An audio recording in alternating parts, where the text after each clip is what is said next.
은혜 가운데 말씀으로 승리하시기를 축복합니다.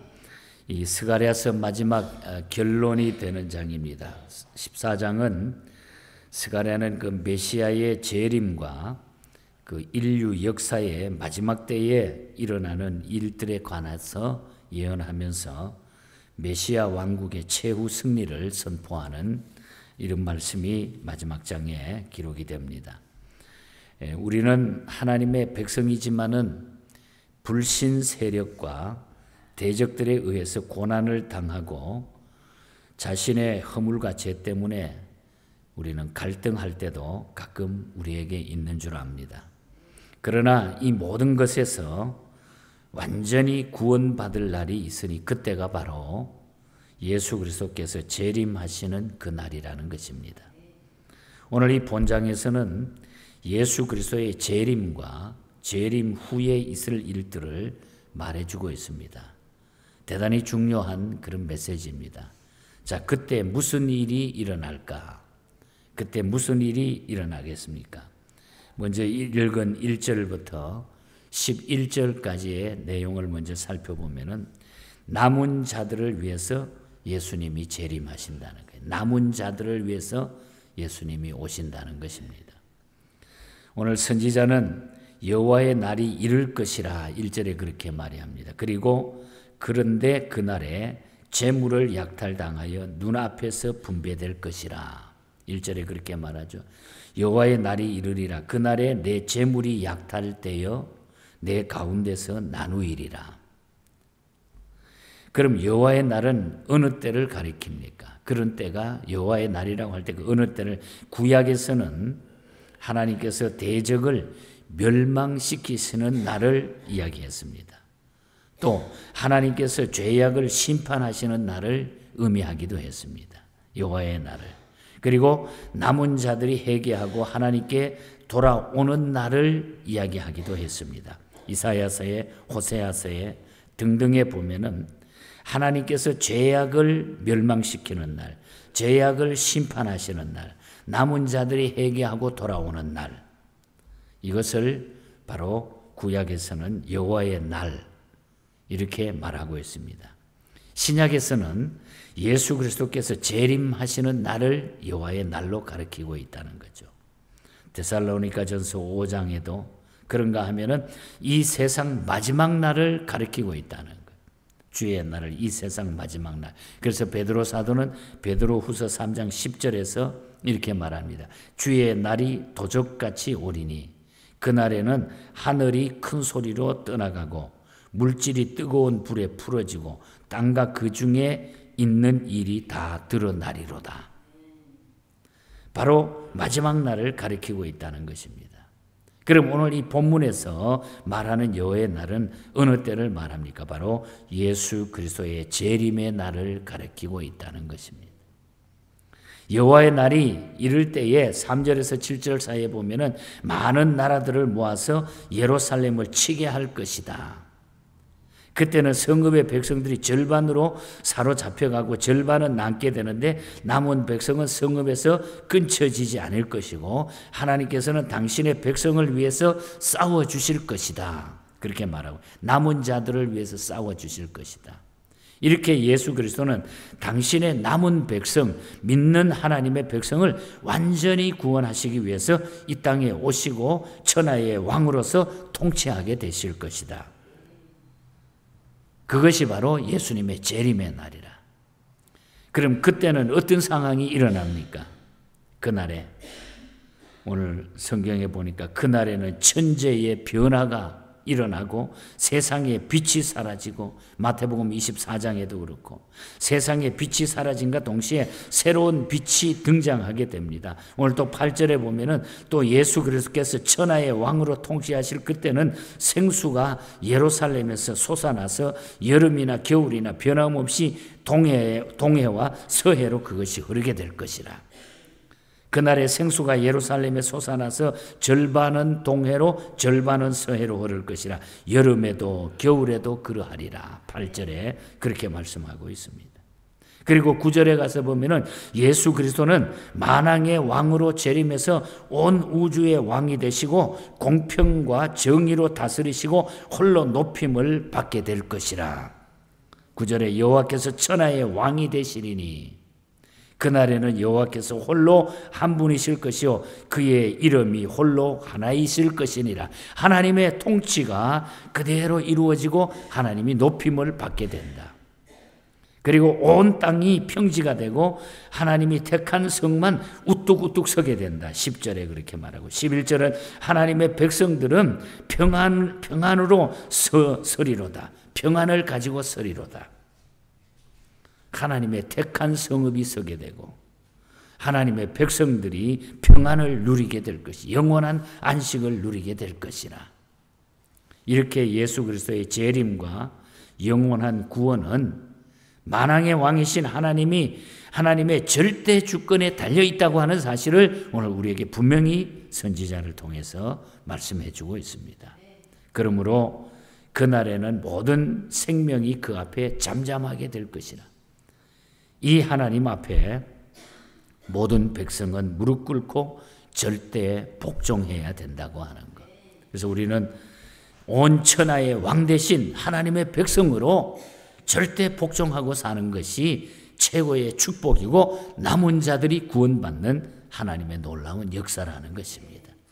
이제 주님이 오시면은 남은 하나님의 백성들을 구원하게 되실 줄 믿습니다. 지켜주신다는 것. 영원한 하나님의 통치가 이루어지게 된다. 이것이 바로 마지막 날에 일어날 일들이고, 그 다음에 읽어드리지 못했습니다만 12절부터 21절까지의 쭉 내용을 보면 중요합니다. 모든 족속으로부터 우리 하나님은 경배를 받으시게 된다는 거죠. 하나님께서는 택한 백성을 대적하는 원수들에게는 재앙을 내리십니다. 그러니까 12절에서 15절 사이에 보면 어떤 재앙이 내려들은지 재앙들이 나타나는데, 먼저 첫 번째로 12절에 보면은 살과 눈과 혀가 썩어 들어가는 재앙을 내린다는 거예요. 하나님을 대적하는 백성들에게 살과 눈과 혀가 썩어 들어가는 재앙. 12절에 보세요. 예루살렘을 친 모든 백성에게 여호와께서 내리실 재앙은 이러하니 곧 섰을 때에 그들의 살이 썩으며 그들의 눈동자가 눈구멍 속에서 썩으며 그들의 혀가 입 속에서 썩을 것이요. 썩어 들어가는, 육체가 썩어 들어가는, 가장 봐야 되고 중요한 부분들이 썩어 들어가는, 꼼짝 못하게 하는 이런 재앙이 내려진다. 요한계시록 16장에도 이 같은 이야기를 하고 있습니다.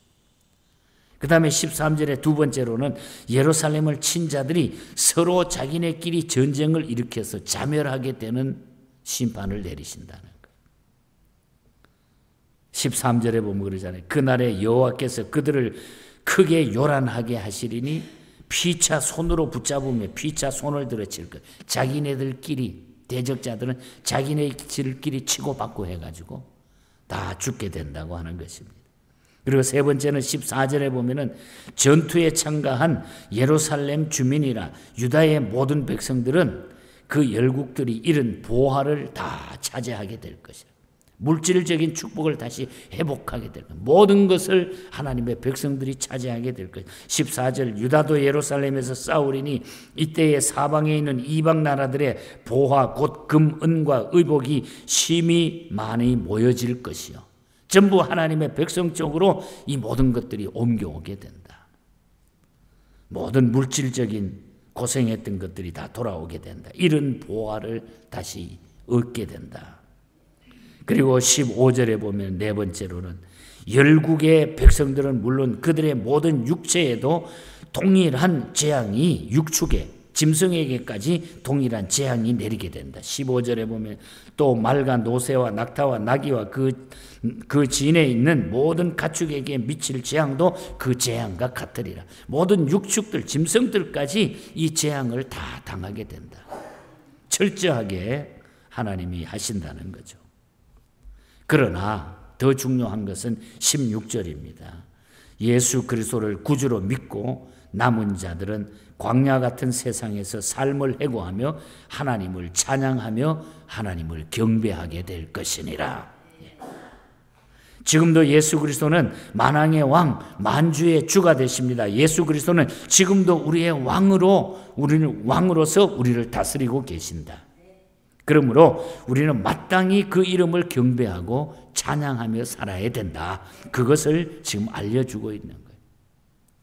하나님을 경배치 않는 자들에게는 하나님의 은총이 주어지지 않습니다. 재앙이 내려져서 하나님의 나라에 도저히 머무를 수 없게 된다고 하는 것. 마지막 때에. 따라서 하나님의 통치를 받는 하나님의 나라 백성들은 오직 하나님을 경배하게 되고 하나님의 놀라운 복을 누리게 된다는 거예요. 그래서 우리는 뿐만 아니라 하나님의 백성들은 성결해야 된다고 하는 것입니다. 성결해야 된다. 20절을 보겠습니다. 그날에 말방울에까지 여호와께 성결이라 기록될 것이라. 여호와의 전에 있는 모든 솥이 제단 앞 주발과 다름이 없을 것이니라. 하나님의 백성은 그래서 성결함을 가지고 하나님 앞에 살아가야 된다. 끝까지. 하나님께서 통치하시는 그때는 만물이 새롭게 되고 죄와 저주가 있는 자들은 하나님의 나라에 참여하지 못하게 되고 성결해서 오직 어린 양의 생명책에 기록된 자들만이 거기에 참여할 수 있다. 그래서 성결하라. 그래서 하나님께서는 내가 거룩하니 너희도 거룩할지어다. 이 성결이라고 하는 것은 자기 기준을 벗어나고 하나님의 기준에 내 자신을 맡겨드리는 겁니다. 우리가 예수 믿는데 크게 실수하고 있는 것은 자꾸 자기 기준으로 예수 믿으려고. 하나님의 기준에 나를 맞춰놓은 것이 성결함인 것입니다. 그래서 예수 믿는 것은 삶이 대단히 중요하다는 거예요. 그러기 위해서 우리가 기도하지 않으면은 하나님 앞에 기도하지 않고 내 자신을 내려놓지 않으면은 이 거룩한 성결한 삶을 우리가 살아갈 수가 없어요. 자꾸 내 기준으로만 살려고 그런다는 거예요. 하나님은 거룩한 분입니다.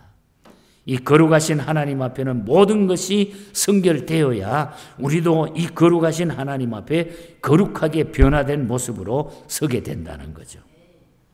그래서 결론은 성결함으로 살아가라. 너희가 이 마지막 때에 내가 거룩하니 너희도 거룩하다 하고 하는 성결함을 가지고 살아가라. 메시아 왕국의 최종 승리는 바로 하나님의 백성이 성결하게 사는 것입니다. 영국의 윌리엄 롱스테프라고 하는 목사님이 중국의 선교사로 나가서 오랫동안 섬깁니다. 60세에 다시 본국으로 돌아와서 마지막에 자기가 은혜 받았던 가서 선교 지역에 가서 전했던 메시지 하나를 한 가지로 그동안에 자기가 삶을 살았던 모든 것을 하나로 묶어서 시를 하나 쓰게 되는 건데 그것이 우리가 212장 찬송의 가사예요. 내가 거룩하니 너희도 거룩하라. 하나님 앞에 거룩한 생을 사는 것이 거룩하게 사는 것이 하나님의 백성이고 그것을 중국에 가서 선교사 시절에 계속적으로 전했던 메시지였습니다. 그래서 롱스테프 목사님은 이렇게 고백합니다. 너 성결케 위해 늘 기도하며 너 주 안에 있어 늘 성경 보고 온 형제들 함께 늘 사귀면서 일하기 전마다 너 기도하라. 여러분 기도와 말씀과 형제와 이웃을 사랑하는 거예요. 남을 나보다 더 낫게 여기는 이 교제의 삶, 성령 충만한 삶, 이것이 바로 하나님 앞에 거룩하게 살아가는 성결된 하나님의 백성의 삶이라는 것입니다. 너 성결케 위해 내 머리 숙여, 너 성결케 위해 주 따라가고, 너 성결케 위해 늘 안심하라.